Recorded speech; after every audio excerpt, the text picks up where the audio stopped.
Ooh, what's up, everybody? My name is OMG WTF LOTWBRB, and welcome back to more Total Extreme Wrestling 2016, not 2020. Still 2016. I know. And this is TNA. We are wrestling. Welcome back to more total non-stop action. It is only our third episode. I know it's been a little while since we've done this. I feel like I'm saying that in every intro, but then again, I feel like I repeat myself in a lot of ways. So, you know what? We've waited long enough. I don't really got much to talk about, but yeah.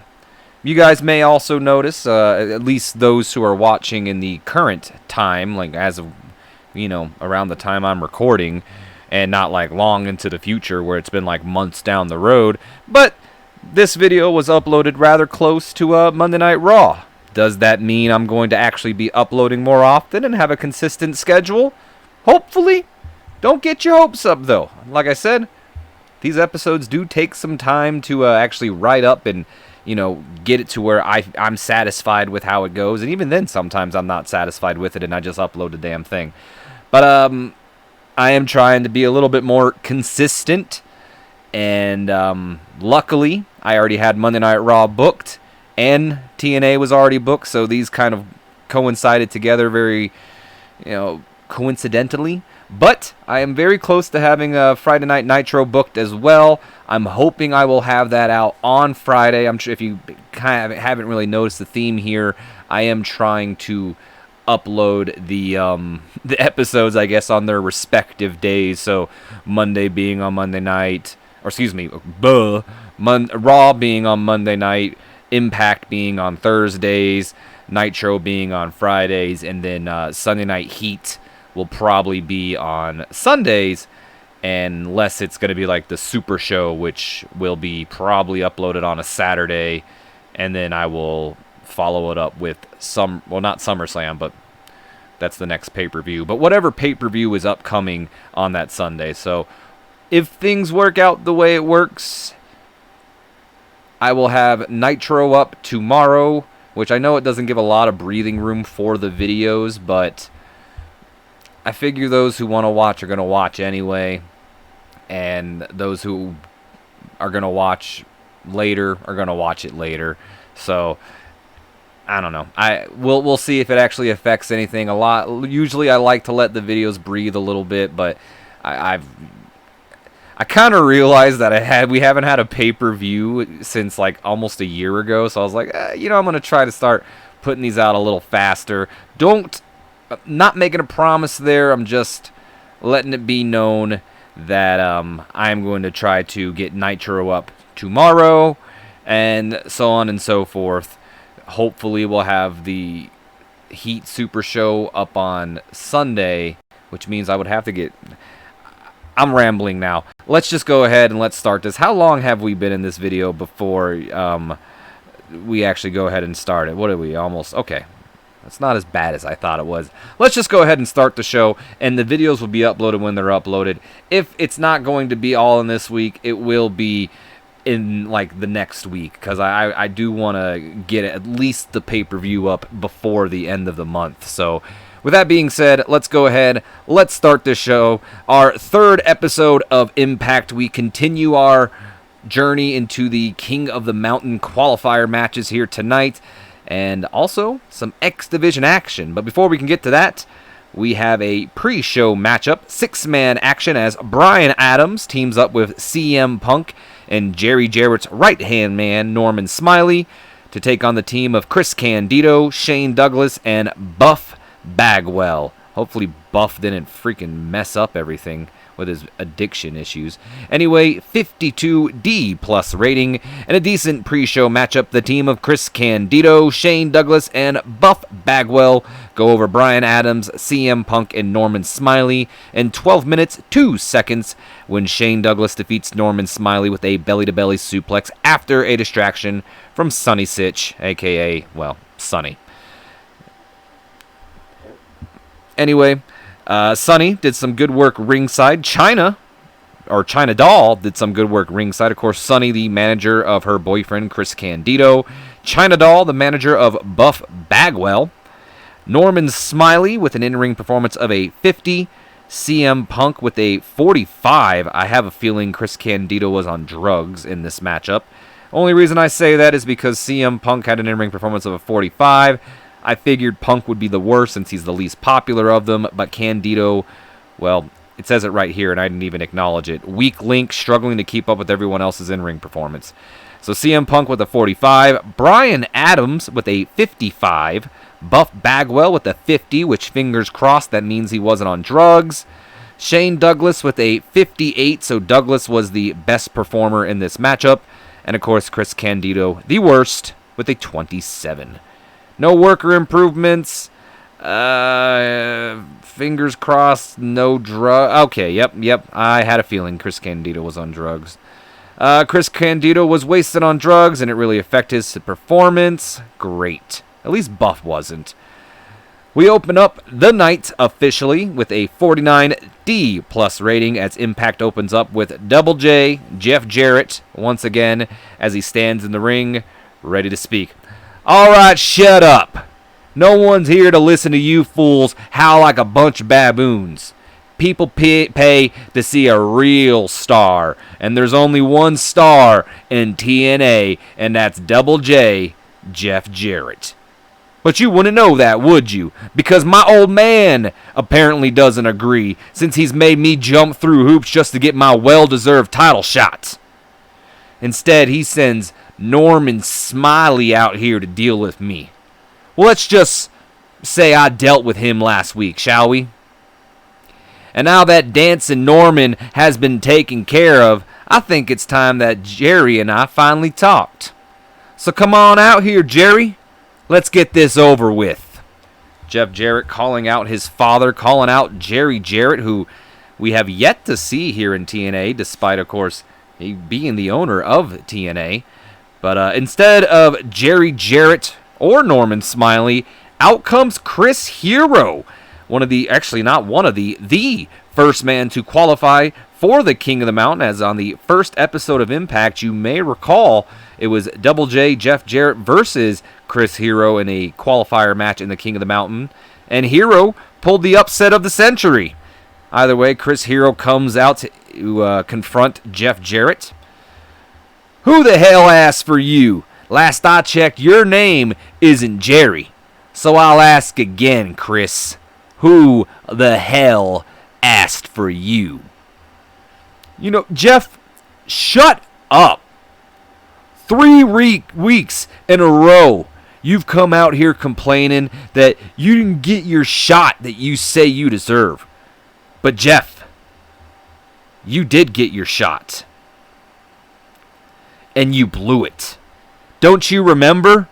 That was the night that I beat you and I qualified for the King of the Mountain match. Not you. A fluke! A fluke! You didn't beat Jeff Jarrett, you beat Jeff, because I was only half the man I am that night. I was only half the man I am on that night. I wasn't expecting to compete, especially against some rookie that no one's heard of. I had no chance to prepare, while you would probably grew up a Double J fan, huh? And have been scouting me since you were pissing in your diapers, weren't you, Hero? Jeff, I don't know a single soul who's a Jeff Jarrett fan, and I promise you, the only time I enjoyed watching you was watching you get your ass kicked, which is why it made it so much sweeter when I beat you. You know what, Chris? You might have beaten me on my worst day, but I bet you can't do it again. I bet if we did it over again, I'd mop the floor with you. Fine. Let's do it. Back up your talk. Let's do it. Right now, right here. Whoa. Now you hold on there. Double J just don't step in the ring with some unknown rookie when there's no reason for me to. If you want to fight, Chris, you're going to have to give me a reason to step in the ring with you. You know, I know exactly what you're doing, Jeff. And if you think you're setting me up for some trap, you're wrong. I know exactly what you want. You won in the King of the Mountain. So I'll tell you what, Jeff. You beat me tonight. You actually beat me tonight, then you can take my place in that match. I won't fight. You beat me. It's like it never happened. You take my spot in the King of the Mountain match. But, don't think I'm doing this because you tricked me or you fooled me into it. I'm doing this because I know I can beat you anytime, anywhere. Tell yourself whatever you want, hero. Fact of the matter is, you just made the biggest mistake of your life, rookie. Not only am I going to embarrass you, but I'm going to take your one and only chance at fame, rookie. And, maybe Jeff Jarrett's music plays. Either way, end the segment right there. Main event is set. We have a rematch from our very first episode. It'll be Chris Hero versus Jeff Jarrett tonight. And Hero says if Jarrett can beat him, he will willingly give his spot in the King of the Mountain to Double J himself. Announcing quality lifted it. Color commentary did well. So Tony Schiavone and Don West doing their job. Show got off to a strong start. Crowd was hot, or got hotter for this. Jeff Jarrett was good. Of course, unfortunately, Chris Hero did perform poorly. But hopefully, that'll help boost him up again. Or boost him up more, I should say. Anyway, moving on to our next segment. 61 solid C rating here as we are backstage with our lovely Bobby. Take it away, Bobby. Well, coming up next, Conan will face Kid Cash in a King of the Mountain qualifier match. And joining me now is Conan. How you doing, Bobby? I'm good. Thank you for asking. So, Kid Cash. Should call him Skid Rash because that punk's a skid mark on society. And he thinks for 1 second he's getting by me, then he's even more stupider than I thought, Bobby. And that's when Buff Bagwell walks in, kind of taking over the camera, wants the camera to himself. Hey, is this thing on? That's right, baby. Big Buff Daddy is bringing the impact. The TNA impact, baby. Hey, you stupid or something? Can't you see I'm talking here? Yeah, but let's be honest, K-Dog. Everyone would much rather hear from the Buff Daddy than they would from you. No, they wouldn't. Let me put things in perspective. No one wants to hear from you. They don't want to see you. No one cares about you anymore, Buff. And you're lucky I'm in a good mood tonight. Don't let me see you again, or I won't be. Conan walks off, of course, getting ready for his upcoming qualifier match against Kid Cash, as previously mentioned. But Buff stays around and kind of looks at China a little, taken aback here. Is he serious? China doll, you see that? Well, I'm not going to let that... Do we really need to pull up the handy-dandy notepad for this one? No, we don't. I'm not going to let that punk talk to me that way. Anyway, Conan worked the crowd well. Buff Bagwell did as well. And that's what led to this pretty decent... actually, you know what? This is actually a really good segment for where our company is at the moment. Anyway, that starts up the new storyline, the Shut Up Buff storyline. As we move on to our next segment, most likely back from commercial break, 49D plus rating, and a decent matchup here. Kid Cash goes over Conan in 13 minutes, 2 seconds by pinfall with the dead level. What the hell is that? Following a little bit of interference from China Doll herself. We also saw Terry Runnels distract Conan and Buff Bagwell distract Conan as well. So, of course, Terry Runnels, the manager of Kid Cash. If you remember the promo from the last Impact, Kid Cash cut a promo on Buff Bagwell. And, well, of course, Miss Terry was in his Corvette there. Let's just say it's a Corvette. I don't know. That's really the only fancy car I can think of off the top of my damn head. Please don't hate me if it's not a fancy car. I don't know a damn thing about cars. I don't even drive. Anyway, Terry, of course, being the girlfriend of Kid Cash, not really, kayfabe. She, well, she's very demanding, and she also looks out for her man because she distracted Conan throughout the match. But it wasn't her that led to Conan's loss, as Buff Bagwell comes out, bragging to Conan some more. Conan jaw-jacking with Bagwell. Of course, the referee trying to get Bagwell out of here. Chyna comes in, hits a low blow to Conan. Conan, of course, well, doing what any man would do when they get low blowed, holding on to his testicles. And that led to Kid Cash hitting whatever the dead level is. 1, 2, 3. We have our third man in the King of the Mountain match. It'll be Kid Cash joining Shane Douglas and Chris Hero if he's able to defeat Jeff Jarrett tonight. Possibly Jeff Jarrett. Who knows? Anyway, color commentary gave this match a boost. Crowd was hot, or I always say that. Match got the crowd hotter. Kid Cash with an in-ring performance of a 56. Conan with a 49. So I think Kid Cash was the right way to go. And Kid Cash is improving in his performance skills. Very underrated worker, Kid Cash. Any save that I have ever used Kid Cash in, he always is one of the better workers, I swear. Moving on to our next segment, we send it backstage to Bobby once again, who this time will be joined by Shane Douglas. Shane, you qualified last week for the King of the Mountain match when you beat Brian Adams, and we just saw Kid Cash qualify as well. But what are your thoughts on Chris Hero putting his spot on the line against Jeff Jarrett in tonight's main event? I'll tell you what I think. Mistake. Hero may be talented, but he sure as hell isn't smart. Look, I don't care if he thinks he's got Jeff Jarrett figured out. He doesn't. And tonight, he's going to learn one of the first rules in the wrestling business.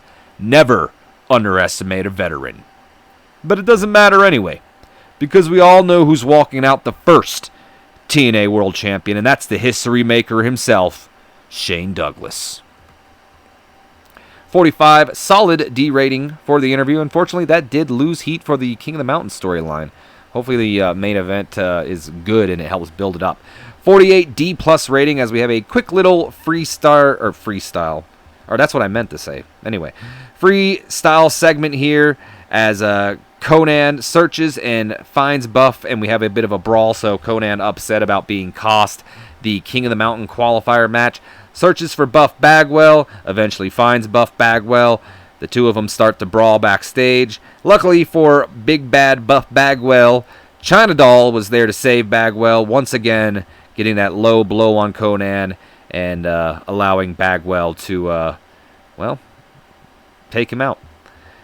Anyway, Buff clearly enjoyed freedom. Apparently China was talking in this segment as well, which I don't remember letting her talk, but nonetheless, 48 D plus rating for that.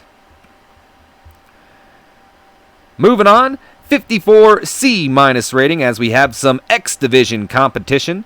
The team of Christopher Daniels and the debuting Motor City Machine Guns, Chris Sabin and Alex Shelley, take on, spoiler report, the team of Juventud Guerrera, Aguila, and Julio De Niro, which we will talk about that name in a moment.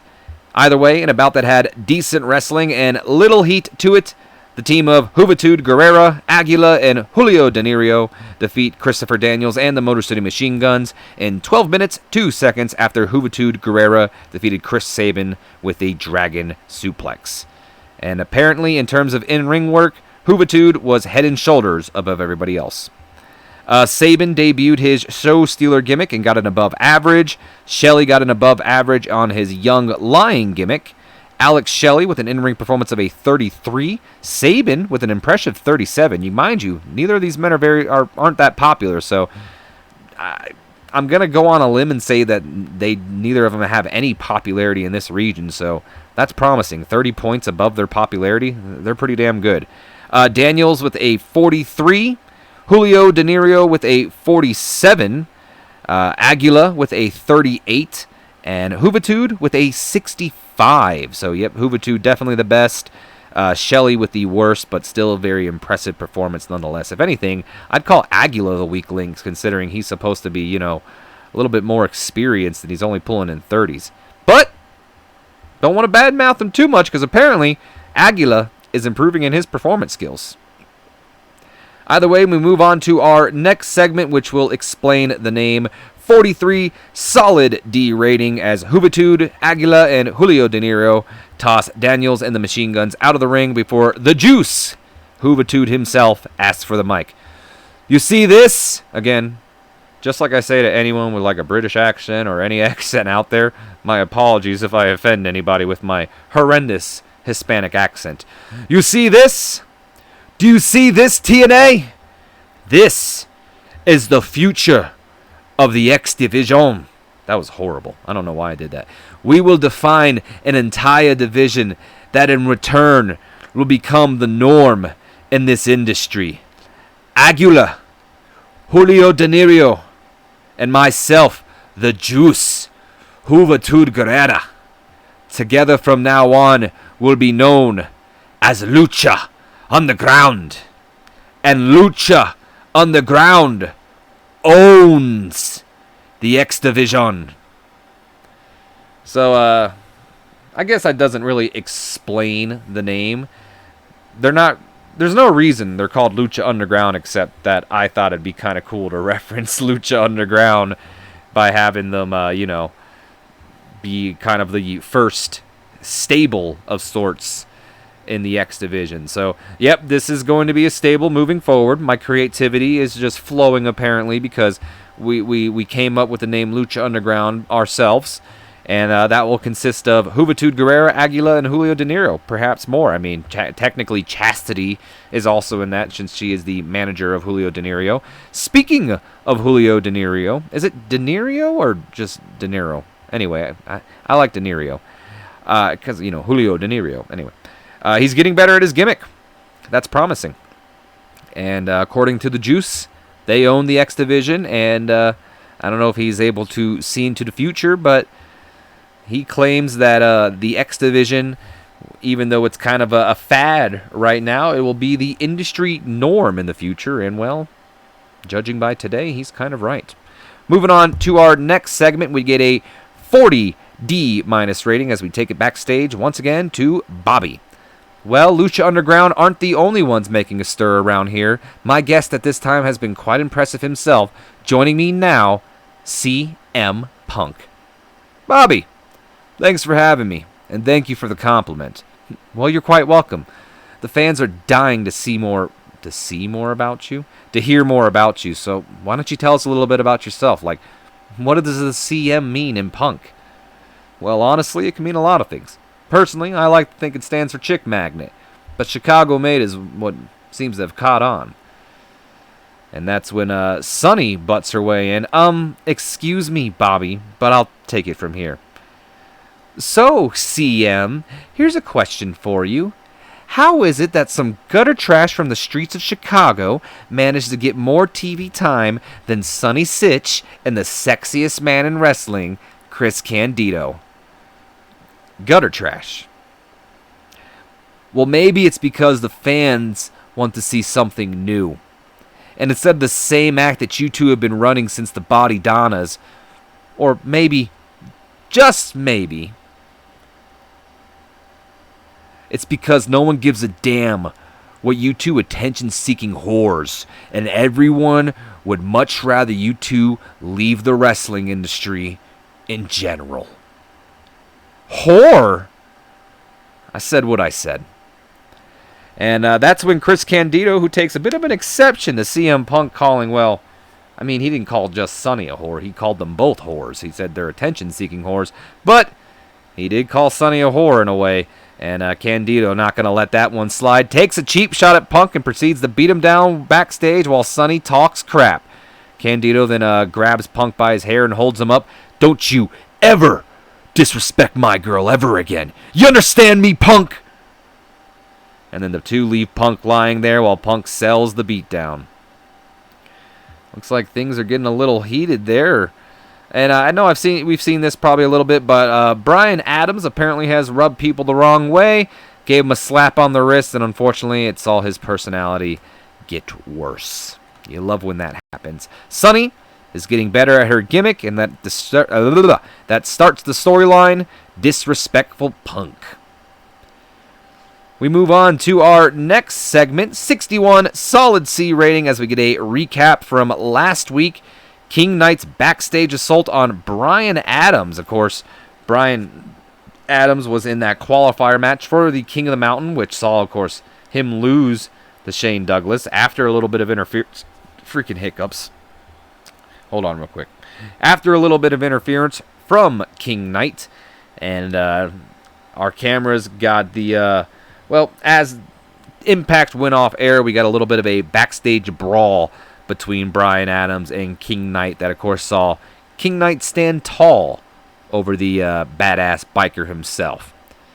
Anyway, moving on, 48D plus rating. We have an extremely short matchup here as the local talent Jeremy Lopez goes up against King Knight himself. And after 3 minutes, 11 seconds, unfortunately for Jeremy, he comes up short when King Knight hits him with the big splash to get the win. Queen did some good work ringside. Lopez had an in-ring performance of a 34. King Knight with a 45. No worker improvements. We then followed up with a 59 solid C rating as King Knight is celebrating his win. That's when Bryan Adams comes at him from behind and attacks King Knight, and the two brawl in the ring before Bryan Adams clotheslines King Knight out of the ring and forces the King and the Queen to retreat as the biker babe and the badass biker Bryan Adams himself stand tall, begging King Knight to get back in the ring because he's not done with him yet. Gained heat for the storyline of the battle between the big men. 59 solid C, not too shabby, not too shabby. All right, it's almost time for our main event, but before we can get that, we send it backstage to Bobby one more time, who is being joined by Double J, Jeff Jarrett. 42 solid D rating. Coming up next is our main event, but first, joining me now before he goes out there, Double J, Jeff Jarrett. Woo, Bobby! We are just moments away, not only moments away from my confirmation into the King of the Mountain match, but moments away from me putting that rookie Chris Hero in his place and proving to everyone that it was just a fluke when he beat me 2 weeks back. That loss has really bothered you, hasn't it, Jeff?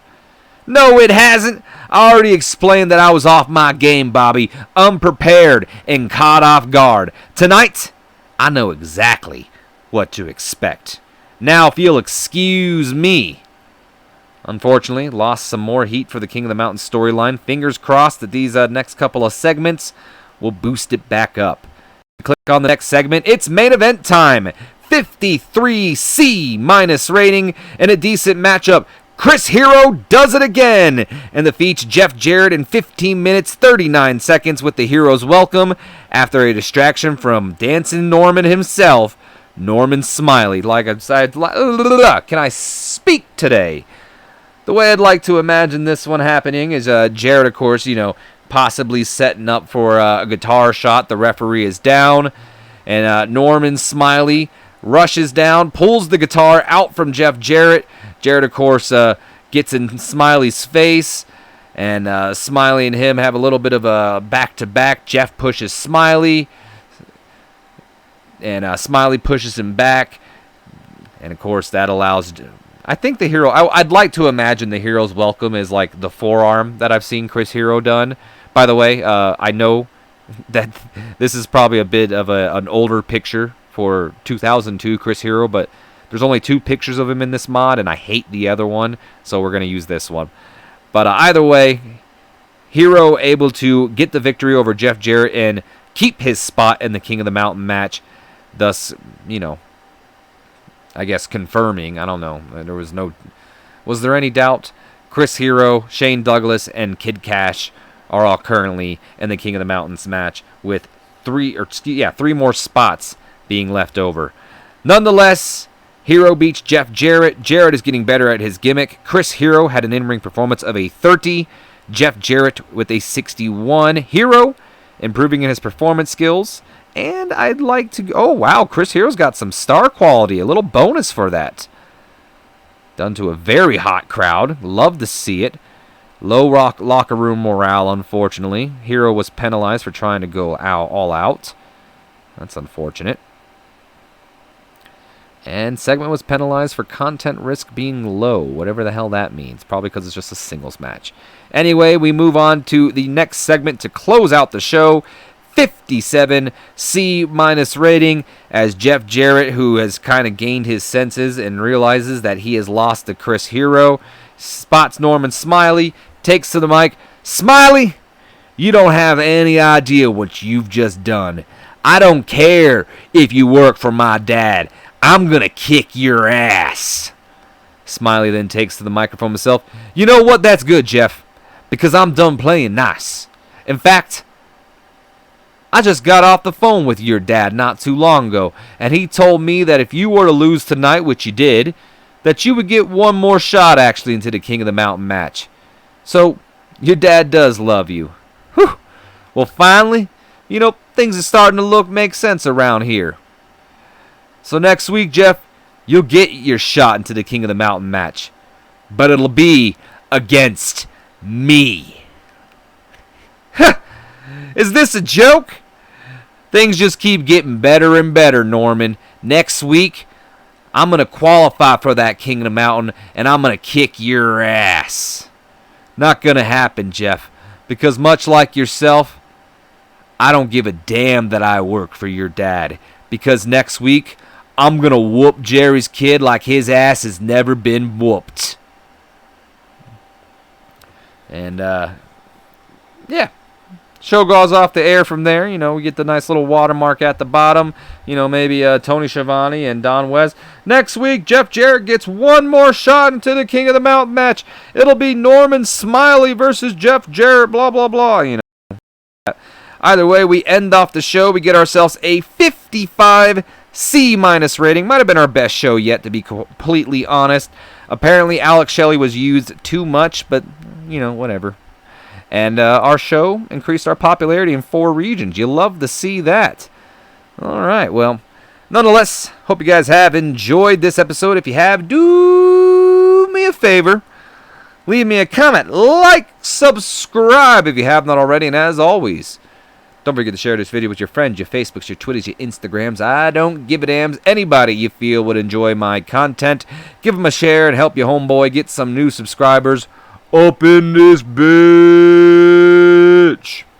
And as always, my name has been OMG WTF LWTWBRB, and I will see you guys in the next video, which perhaps will be tomorrow, perhaps it won't.